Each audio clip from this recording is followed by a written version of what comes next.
Walang katumbas na saya para sa mga magulang ang makitang magtapos ng pag-aaral ang kanilang mga anak.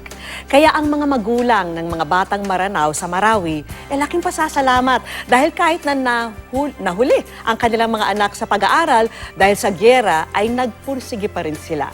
At ang iba'y nagsipagtapos na. Akala namin hindi na kami makakapag-aral dahil sa gyera. Akala namin guguho na ang mga pangarap namin. Pero hindi kami sumuko at nagpatuloy. Hindi kasamang gumuho ng mga gusali sa Marawi ang matibay na pundasyon ng mga pangarap ng mga batang Maranao. Gaya ng 16 na taong gulang na kambal na sina Amer Hassan at Amer Hussein na ating nakilala 1 taon matapos ang gera.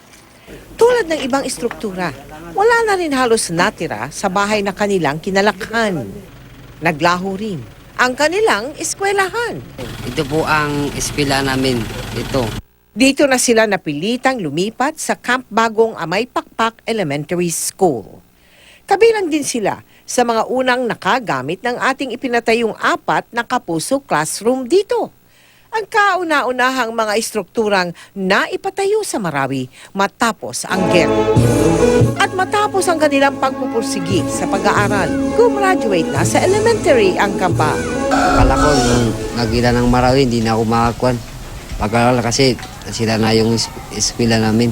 Sana pagkatapos nila mag-school para kasi matanda na kami. Sana maging police sila talaga. Katulad ng tatay niya dati. Naging malaki raw ang ambag ng magandang silid-aralan para pagbutihin nila ang kanilang pag-aaral. Mas masarap kung nag-aaral kami doon kasi bago yung school namin.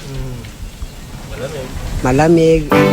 Ang pagtatapos ni na Amer Hassan at Amer Hussein, simula pa lang daw ng panibagong hamon ng kanilang buhay.